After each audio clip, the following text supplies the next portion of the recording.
Folks, today I'm going to walk you through how to import most of last year's course content, but updating your course so that you're utilizing the weekly template without dates.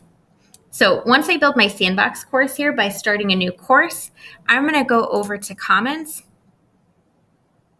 Once in Commons, I'm going to search D155 and identify the most recent semesters. And I can see I've got several different examples, including weekly with dates and this weekly without dates. So I'm going to select weekly without dates. Then I'm going to go over to import. From there, I'm going to check my weekly sandbox, and then I'm going to press import. Now I know I was successful because I see this green bar right here.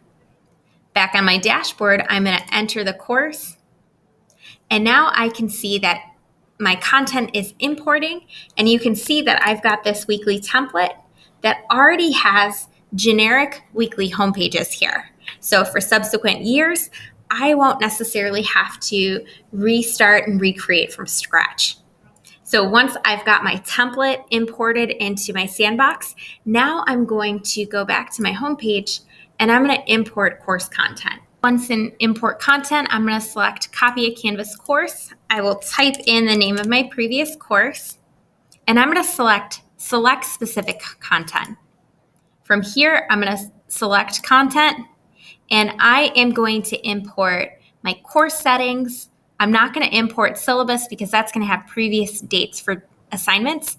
I don't want modules. Those are going to be built from the template itself, and I know that I'm going to repopulate my modules as I go.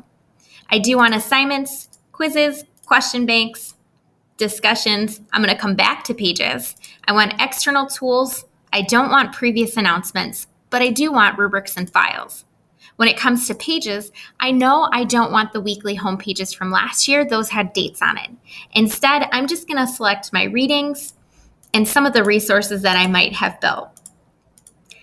Keep in mind, you can always import single pages or assignments as you go as well.